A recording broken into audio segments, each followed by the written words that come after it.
और अभी की क्लास में हम मैथ का DI लेक्चर पढ़ेंगे, डेटा इंटरप्रिटेशन, जो आगामी आपके UP SSSC पेट में बहुत ज़्यादा इम्पोर्टेंट है। और जैसे आपका SSC, रेलवे और दिल्ली पुलिस जैसे एग्जाम में पूछ लिया करता है, तो डेटा इंटरप्रिटेशन बहुत सिंपल लेवल से पढ़ेंगे। और आज का जो क्वेश्चन होगा उसको हम पहले पाई चार्ट से शुरुआत करेंगे, पाई चार्ट से, ठीक है। सबसे पहले देखते हैं इसको, ये पाई चार्ट को क्या दिया हुआ है कि यहाँ दिया गया पाई चार्ट किसी प्रकाशक द्वारा पुस्तक के प्रकाशक, किसको? पुस्तक के प्रकाशक, ठीक है। किसको कर रहा है ये? पुस्तक के प्रकाशक पर किया गया व्यय को प्रदर्शित करता है। किसको प्रदर्शित करता है? व्यय को। चैनल को सब्सक्राइब कीजिए, शेयर कीजिए और अपने दोस्तों को बताइए और ज़्यादा से ज़्यादा शेयर कीजिए ताकि सभी लोग इस इम्पॉर्टेंट क्वेश्चन को देख पाएँ, ठीक है। UP SSSC पेट आज हमारा DI स्पेशल है। किसी प्रकाशक द्वारा एक पुस्तक के प्रकाशन पर किए गए व्यय को प्रदर्शित करता है। ये जो पूरा पाई चार्ट है, ठीक है, एक प्रकाशन कंपनी है और प्रकाशन कंपनी अपना कहाँ पर पैसा खर्च कर रही है वो पाई चार्ट के माध्यम से परसेंटेज के हिसाब से दिया हुआ है। तो इसको हम स्टडी करते हैं। ये गोल सा हमारा क्या है? पाई चार्ट है।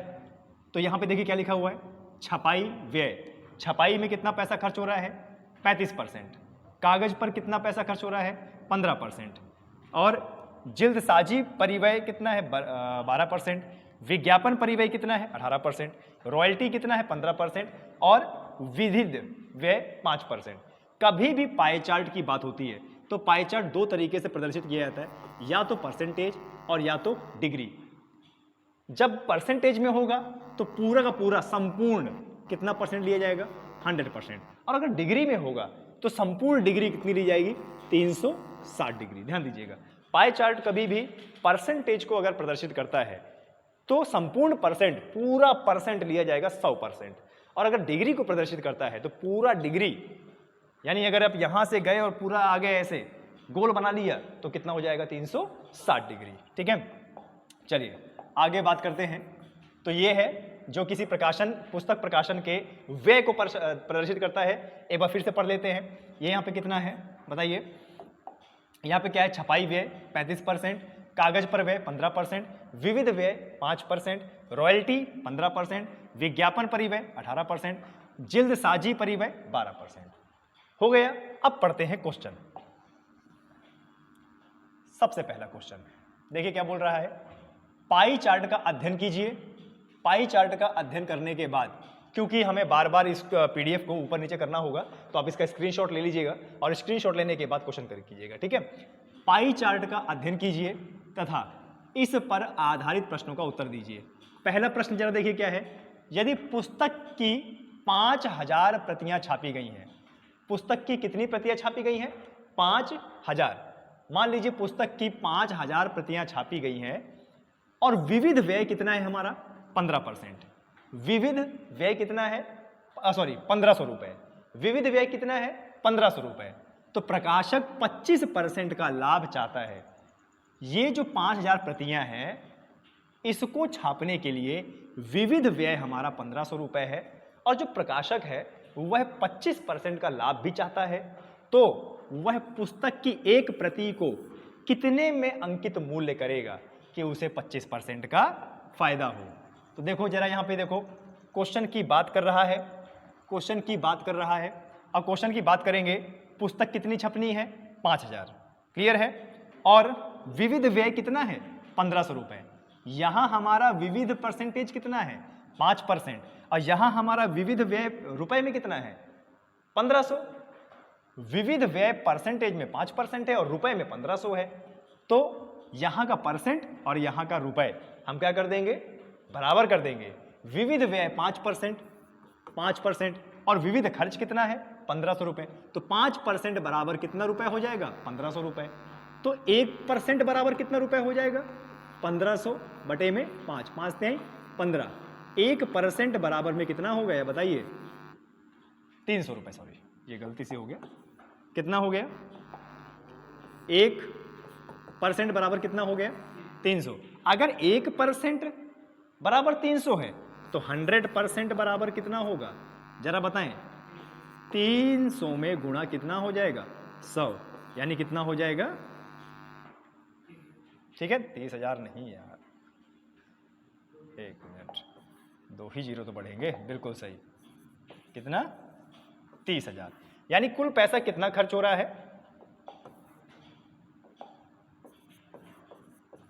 30,000 खर्च हो रहा है। कुल पैसा कितना खर्च हो रहा है? 30,000 रुपए खर्च हो रहा है। ठीक है, कुल पैसा 30,000 रुपए खर्च हो रहा है। उसके बाद उन्होंने क्या बोला है, जरा क्वेश्चन को पढ़िए, कि वह प्रकाशक 25% का क्या चाहता है? लाभ चाहता है। उसका पैसा कितना खर्च हो रहा है? 30,000। और लाभ कितना चाहता है? 25%। तो सीधी सी बात है, पैसा कितना खर्च हो रहा है? 30,000, और लाभ कितना चाहता है? 25%। कभी भी लाभ होता है कितना करना पड़ता है? जरा बताएं, 30,000 गुणे 125 अब बटे में कितना? 100। करो इसको फटाफट। 0 0 3 5 15 के 5 1 3 2 6 1 7 3 1 3, यानी वह कितने में बेचेगा? 25% लाभ कमाने के बाद वह कितने में बेचेगा? 37,500 में। उसकी लागत कितनी लग रही है? 3,000, और 25% लाभ कमाने के बाद वह पूरा स्टॉक कितने में बेचेगा? 3,750 रुपए में, 37,500 रुपए में बेचेगा। लेकिन वह कितनी प्रतियां बेच रहा है? 5,000 ना। और हमसे क्या पूछा है? एक प्रति का अंकित मूल्य पूछा है, यानी वह कितना अंकित करेगा। तो उसके पास पैसा कितना आ रहा है? 37,500। तो 37,500 अब बटे में प्रतियां कितनी बेच रहा है? 5,000। तो बटे में 5,000 करो तो एक का मूल्य निकलेगा। 0 से 0 काटा। अब इसको 5 से काटिए। 5 दहम 50, 5 सते 35, और 5 50 25, तो 75 बटे में 10। अब 75 बटे में 10, 10 में 1 जीरो, जे जोड़ा कितना आएगा? 7.5, यानी वह कितना अंकित करेगा? 7.5 रुपए। कितना अंकित करेगा? 7.5 रुपए। तो ऑप्शन के हिसाब से हमारा पहला, यानी एक पुस्तक की प्रति पर वह कितना अंकित करेगा? 7.5 रुपए। ठीक है, तो ये प्रोसीजर है। बच्चों को समझ में जो नहीं आया है वो पीछे से वीडियो कीजिए और दोबारा देखिए, समझ में आ जाएगा। ठीक है, आया समझ में? कोई दिक्कत? ओके, चलिए आगे बढ़ते हैं, दूसरा क्वेश्चन करते हैं।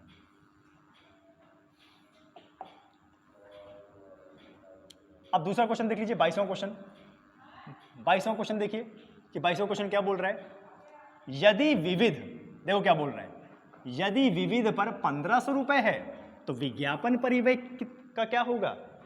देखो क्या बोल रहा है, यदि विविध 1,500 रुपए है तो विज्ञापन परिव्यय क्या होगा?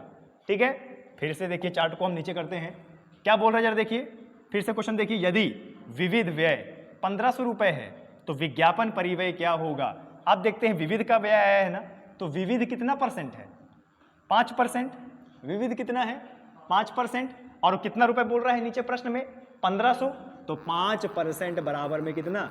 1,500। तो 1% बराबर में कितना आ जाएगा? 1,500 बटे में 5, 5 नहीं 15, 300।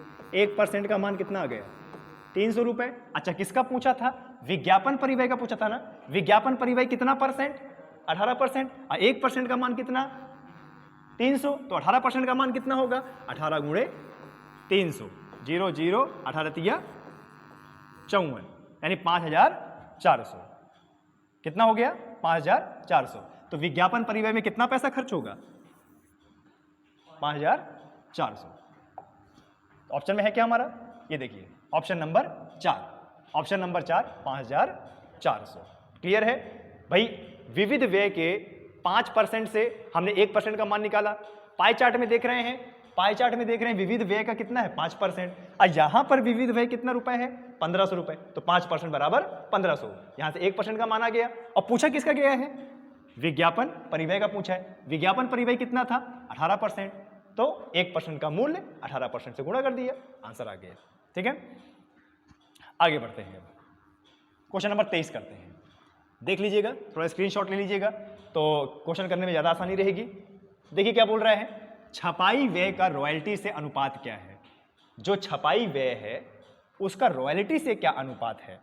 देखो किसकी किसकी बात कर रहे हैं, छपाई व्यय और रॉयल्टी। अब हम पिछले करते हैं, छपाई व्यय कहाँ पे है भाई हमारा? देखो ये हमारा छपाई व्यय है, ठीक है, छपाई व्यय। छपाई व्यय अनुपात किसका था? रॉयल्टी से। किससे था? रॉयल्टी से। छपाई व्यय कितना परसेंट है? 35%। अनुपाते रॉयल्टी कितना है? 15%। बस अनुपात में लिख दिया। अब अगर कर सकता है तो काटो, 5 3 15 और 5 7 35, यानी 7 अनुपाते 3। ठीक है, ऐसे आपको वहां पर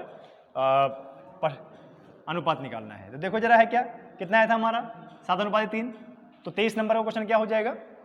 2 नंबर, 7 अनुपाते 3। आगे बढ़ते हैं 24वां क्वेश्चन। 24वें क्वेश्चन को पढ़ लीजिए, फिर हम डायग्राम में जाएंगे। क्या बोल रहे हैं देखो, यदि छपाई व्यय, क्या बोल रहा है? यदि छपाई व्यय 10,500 रुपए है तो कागज पर व्यय कितना होगा? क्वेश्चन नंबर 24 क्या बोल रहा है?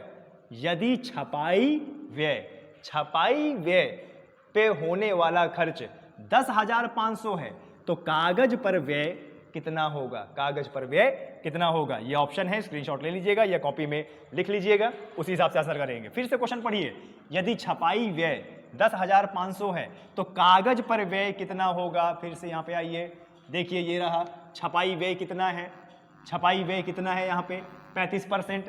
अब प्रश्न में छपाई व्यय कितना था? 10,500। यहाँ पे छपाई व्यय 35%। अब प्रश्न में कितना था? 10,500। बराबर कर दो भाई, यहाँ पे छपाई व्यय 35%, तो 35% बराबर प्रश्न में कितना रुपए बोला था? 10,500, तो बराबर कर दो 10,500। अच्छा, यहाँ फिर से 1% का मान निकालो। 1% का मान मतलब 35 को नीचे कर देंगे इधर, 10,500 अब बटे में 35। 35 तिया कितना होता है? 105 और 2 जीरो जो कर दिया। 1% का मान कितना आ गया? 300। अभी 1% का मान निकाला है, उसने हमसे क्या पूछा था? कागज पर व्यय। कागज पर व्यय कितना परसेंट? 15%। और यहाँ 1% का मान कितना आ गया? 300। तो 15% का मान कितना होगा? 15 गुणे 300, 15 3 45, यानी कितना? तो बताइए जरा, कागज पर व्यय कितना होगा? 4500 रुपए। कागज पर व्यय कितना होगा? 4500 रुपए। बढ़े आगे, क्वेश्चन नंबर 24, 4500 रुपए। ठीक है, चलिए आगे बढ़ते हैं। अब आप लोग ट्राई कीजिए अगला क्वेश्चन। देखिए क्या बोल रहा है, जिल्दसाजी परिव्यय के लिए त्रिज्या खंड के केंद्रीय कोण का माप क्या होगा? देखो क्या बोल रहा है, जिल्दसाजी परिव्यय के लिए त्रिज्या खंड के केंद्रीय कोण का माप क्या होगा? किसका पूछ रहा है? जिल्दसाजी का कोण पूछ रहा है अब। ठीक है, तो चलिए फिर से इसको डाउन करते हैं। ये रहा, देखो जिल्दसाजी में कितना है? 12%। ठीक है, 12%। अब 12% का कोड निकालो भाई।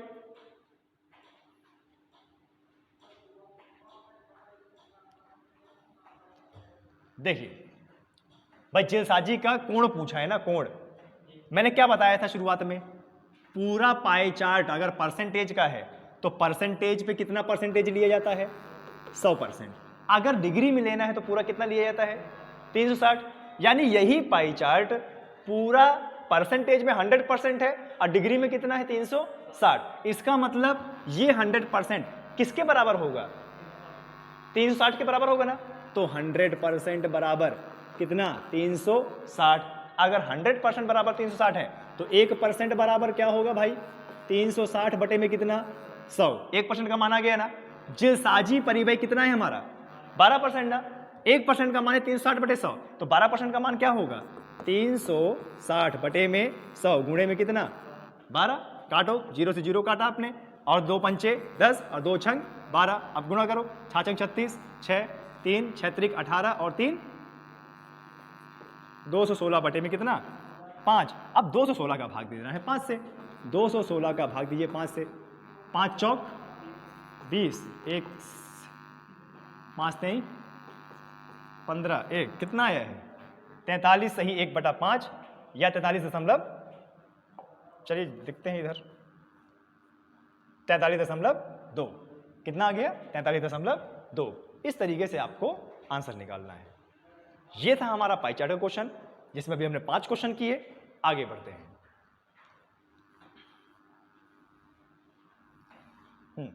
अगला जो क्वेश्चन जो होगा ना, उसमें भी हमारे 5 क्वेश्चन होंगे, लेकिन पहले इसको पढ़ लीजिए क्योंकि बार बार अप एंड डाउन करना पड़ रहा है। पहले इसको पढ़ लीजिए, ये क्या लिखा हुआ है। अगले जो क्वेश्चन आएगा हमारा, निम्न स्तंभ आलेख, स्तंभ आलेख यानी बार ग्राफ होगा, आगे जो ग्राफ मिलेगा वो बार ग्राफ होगा। निम्न स्तंभ आलेख में एक कंपनी के लगातार 6 वर्षों के उर्वरक उत्पादन की, उर्वरक उत्पादन, एक कंपनी है जो लगातार 6 वर्ष का उर्वरक उत्पादन कर रही है। कैसे कर रही है? लाखों टन में, टनों में, लाख टन में दर्शाया गया है, और उसका हमें अध्ययन करना है। फिर से बता रहा हूं, अभी ये पीडीएफ है, ऊपर नीचे करना पड़ता है, फिर से पढ़ लीजिए। अभी जो ग्राफ आएगा, बार ग्राफ आएगा, उसमें क्या दिखा होगा? स्तंभ आलेख होगा, जो क्या दिखा रहा होगा? एक कंपनी का 6 वर्षों का उर्वरक उत्पादन, किसमें? लाख टन में दर्शाया गया है। ठीक है, चलिए आगे बढ़ते हैं। ये रहा आपका बार ग्राफ। चलिए इसको पढ़ते हैं। देखिए ये बार ग्राफ है और क्या दिखा रहा है? देखो, उत्पादन, किसका उत्पादन दिखा रहा है? उर्वरक का, उर्वरक का, किसमें? लाखों टन में। और कितने वर्ष का दिखा रहा है? 6 वर्ष का। ठीक है, तो इसको पढ़िए और इसको पढ़ने के बाद, इसको स्टडी करने के बाद इसको क्वेश्चन करते हैं हम। ठीक है, थोड़ा सा छोटा कर देता हूं ताकि आपको क्वेश्चन भी समझ में आ जाए। चलिए देखिए, 2003 में दिया हुआ है, 2003 में कितना हुआ है? 70 लाख टन। 2004 में कितना हुआ है? 80। 2005 में कितना हुआ है? 90। 2007 में कितना हुआ है? 60। 2008 में कितना हुआ है? 8 में देखो 80 और 70 के बीच में है। 80 और 70 के बीच में मतलब 75। 80 और 70 के बीच में मतलब क्या होता है? 75। भाई 80 और 70 को प्लस करेंगे तो कितना आएगा? 150। 150 के आधा कितना? 75। देख लिया, 2003 का उत्पादन देख लिया, नंबर भी लिखा हुआ है। अब आते हैं प्रश्न में। अब किस में आते हैं? प्रश्न में। पहला प्रश्न देखो क्या बोल रहा है, प्रथम 3 वर्षों के उर्वरक के औसत उत्पादन। प्रथम 3 वर्ष, तो प्रथम 3 वर्ष क्या है? 2003, 2004, 2005।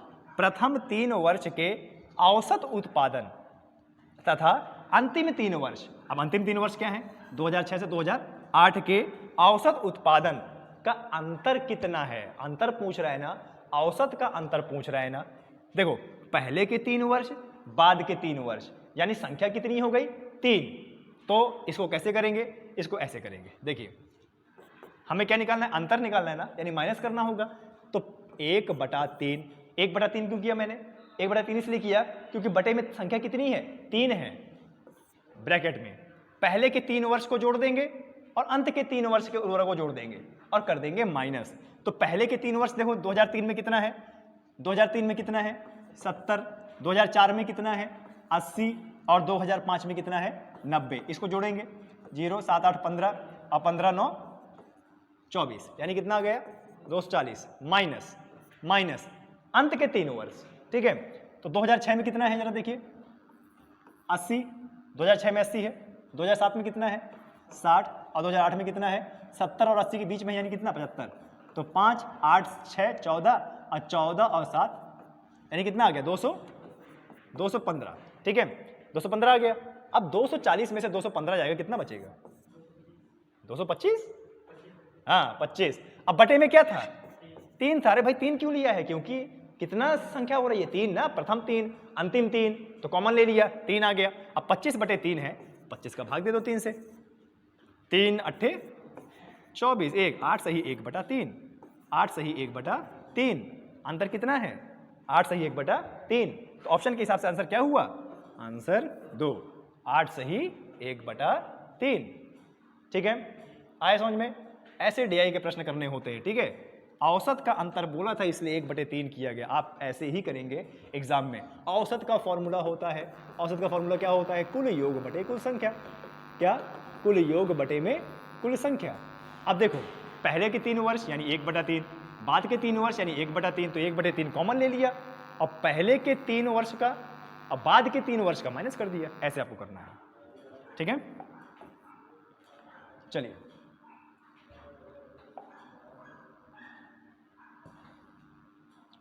चलिए आगे बढ़ते हैं।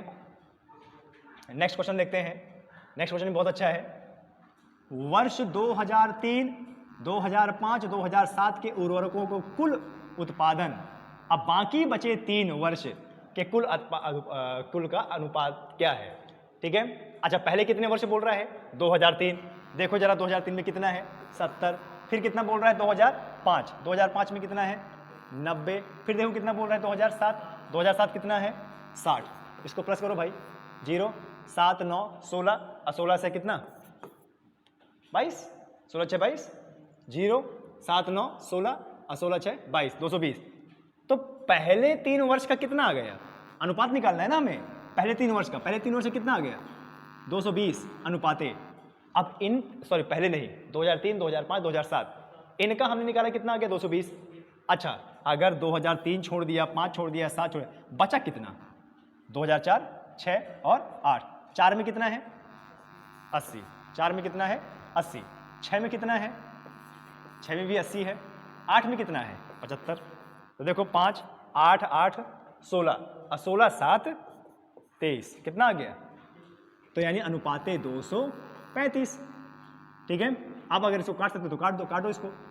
5 चौक 20 और 5 चौक 20, 5 चौक 20, 5 सते 35, 44 अनुपाते 47। 44 अनुपाते 47। तो कौन सा ऑप्शन है हमारा? तीसरा नंबर, सी ऑप्शन है। आ रहा समझ में? कोई दिक्कत? ओके चलिए 28वें वाले क्वेश्चन में पहुंचते हैं। 28 वाला क्वेश्चन परसेंटेज का है, लेकिन होगा इसी डेटा से। ठीक है, चलिए आगे बढ़ते हैं।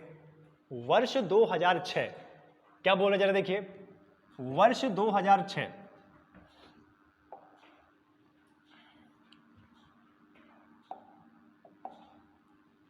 वर्ष 2006-2008 के उर्वरकों का कुल उत्पादन। देखो क्या बोल रहा है? वर्ष 2006 और 2008 का कुल उत्पादन, यानी देखिए जैसा बोला जाएगा वैसा करना है। वर्ष 2006 तथा 2008 के उर्वरकों का कुल, तो यहां पे 2 वर्ष लिया है, 2006 और 2008 का कुल। 2006 और 2008 का कुल, जाओ बता दो ना। 2006 और 2008 का कुल, 2006 में कितना हुआ है जरा देखिए? 80। और 2008 में कितना हुआ है? 75। तो ये 5 8 7 15, यानी कितना हुआ? 155 हुआ ना। 2008 और प्लस 2006 का टोटल उत्पादन कितना हुआ? 155 हुआ। ठीक है। अब उसके बाद क्या बोला है? वर्ष 2015 और 2007, सॉरी 2005 और 2007। 2005 में कितना हुआ है? 90। और 2007 में कितना हुआ है? 60, यानी कितना हुआ? 90 और 60 कितना? 0 50, 150, यानी 2000 कौन सा है? 5 और 2007 का संयुक्त उत्पादन कितना हुआ है? 150। फिर क्या बोल रहा है? 2005 के कुल उत्पादन का x प्रतिशत है। के उत्पादन का कितना है? x प्रतिशत। यानी ये जो 2008 और 2016 का संयुक्त उत्पादन आया था 155 बराबर यह 2005 और 2007 का कुल उत्पादन कितना हुआ? 150। 150 का x% है, का x% यानी x%। ऐसे तो हमारा इक्वेशन क्या बन गया? हमारा देखिए इक्वेशन क्या बन गया, इसको मिटा देते हैं। हमारा इक्वेशन क्या बन गया कि 2006 और 2008 का कुल उत्पादन यानी 155 बराबर ये किसके है? 2005 और 2007 के कुल उत्पादन यानी 150 का x%, का मतलब गुणा, x% मतलब x बटे 100। अब x का मान निकालना है तो क्या करेंगे? 150 और 100 का क्या करेंगे? तिरक गुणा करेंगे ना। तो 155 गुणे 100 अब बटे में 150, 0 से 0 कटा, 5 3 15, 5 दूनाई 10।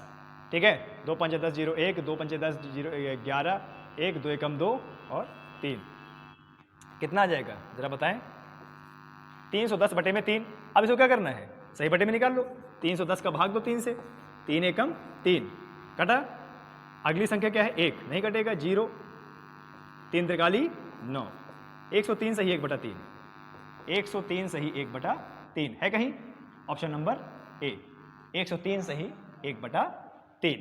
क्लियर है? 103 सही 1 बटा 3, तो ये हमारा आंसर हो जाएगा। ठीक है, ऐसे ही निकालना होता है। DI का मतलब आपका औसत कुछ भी ले सकता है, वो औसत हो गया, परसेंटेज हो गया, अनुपात हो गया। चलिए आगे बढ़ते हैं।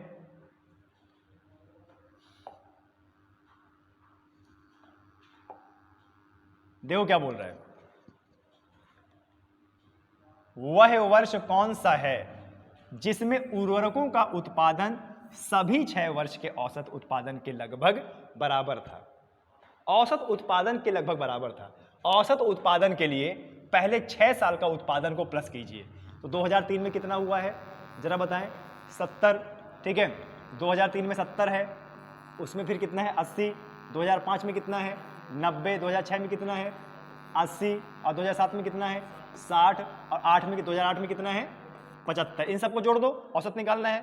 5, 7, 8, 15, 15 और 9 24, 24 और 8 32, 32 और 6 38, 38 और 7 45, 400 कितना आ गया 55। लेकिन 455 बटे में क्या करेंगे हम 6 करेंगे ना। 6 क्यों कर रहे हैं? क्योंकि औसत बोला है। कुल योग बटे कुल संख्या 6 है, योग ये रहा। अब 45 से क्या करेंगे? भाग देते हैं, इधर दे देते हैं। 45 455 का भाग किसे देंगे? 6 से। 6 सत्ते 42, कितना आ गया 3 और 5, 6 पंचे 30, 5 75 सही 5 बटे 6, 75 सही 5 बटे 6। अब 75 सही 5 बटे 6 ये लगभग 75 के बराबर है। किसके? 75 के बराबर है। तो आप जरा बताइए वह वर्ष कौन सा है जिसमें पिछले वर्ष के ये है, वह वर्ष कौन सा है जिसमें उर्वरकों का उत्पादन सभी 6 वर्ष के औसत उत्पादन के लगभग बराबर था। अब 75 सही 5 बटे 6 ये बराबर है 75 के। तो 75 किसका बराबर था? 2008। ये देखिए 75 ना, 2008 में कितना हो रहा है 75, यानी सन 2008 के बराबर था। सन 2008 के बराबर। तो इसका आंसर कितना हो जाएगा? 4। ठीक है। अब आते हैं इसका लास्ट क्वेश्चन, 30वां क्वेश्चन, लास्ट क्वेश्चन। क्या बोल रहा है जरा देखिए, वह वर्ष कौन सा था जिसमें पिछले वर्ष में उर्वरकों के उत्पादन की तुलना में अधिकतम प्रतिशत वृद्धि हुई है। यानी ऐसा कौन सा वर्ष है जिसमें पिछले साल की तुलना में ज्यादा वृद्धि हुई है। अच्छा इधर देखिए, पहले 2000 इसमें 70 था पहले, फिर 80 हो गया, कितना बढ़ा 10। 2004 में कितना था 80, फिर हो गया 90, कितना बढ़ा 10। 2005 से 2006 में तो गिरावट हुई है, यहाँ भी गिरावट हुई है 2006 से 2007। अब 2007 से 2008 देखो, 2007 में कितना हुआ है 2007 में कितना हुआ है 60, और 2008 में कितना हुआ है 75। कितना चेंज हुआ 15, यानी कितना आंसर हो जाएगा 2008। ये है आंसर। ठीक है, आए समझ में? वैसे परसेंटेज भी निकाल सकते हो, लेकिन दिखने से देखने से ही पता लग रहा है, लेकिन आप परसेंटेज से ही निकालेंगे। ठीक है, कितना हुआ इसमें? कितना हुआ? चलिए अब आते हैं लास्ट क्वेश्चन पे। ठीक है, लास्ट क्वेश्चन वैसे आपके लिए होमवर्क है, इसको लिखिए और स्क्रीनशॉट ले लीजिएगा। ये क्वेश्चन है, वैसे बहुत अच्छा है। कल के क्वेश्चन में हम इसको कराएंगे 31 से 35, यानी 6 क्वेश्चन आपको इसमें 5 क्वेश्चन इसमें करने पड़ेंगे। इसका स्क्रीनशॉट ले लीजिए, इसके बाद मैं क्वेश्चन दिखाता हूँ। देखिए क्या बोल रहा है, एक्सप्लेन कर देता हूँ, बाकी आप लोग करेंगे। नीचे दिए गए आलेख का सावधानी पूर्वक अध्ययन करके निम्नलिखित प्रश्नों का उत्तर दीजिए। वर्ष 2014 में 3 कंपनियों द्वारा संवर्गों में चयनित कर्मचारियों की संख्या है। 3 कंपनी है, ठीक है। एक कंपनी ये ओ है, एक ये स्क्वायर है, और तीसरा क्या है स्टार। थोड़ा सा इसको और ऊपर कर देते हैं, ये अब आपको देखने को मिल जाएगा। देखिए कंपनी जो ए है वो किससे? गोले से निर्मित है। और कंपनी जो बी है वो किससे है? ऐसे। कंपनी जो सी है वो किससे है? स्टार से। अब इसको आपको स्टडी करना है कि कर्मचारियों की कब कब नियुक्ति हुई, ये इनकी संख्या है और लाइन ग्राफ से है ये। इसके बाद ये इसके प्रश्न हैं, और ये प्रश्न आप स्क्रीनशॉट ले लीजिए और कल आप इसको करेंगे, और करने के बाद मुझे दिखाएंगे कि कैसे आपने प्रश्न किया। ठीक है, स्क्रीनशॉट ले लीजिए, बहुत अच्छे प्रश्न हैं। ऐसे ही प्रश्न आपके यूपी SSC पेट में आएंगे। ठीक है, ये रहा अंतिम क्वेश्चन, स्क्रीनशॉट ले लिया। चलिए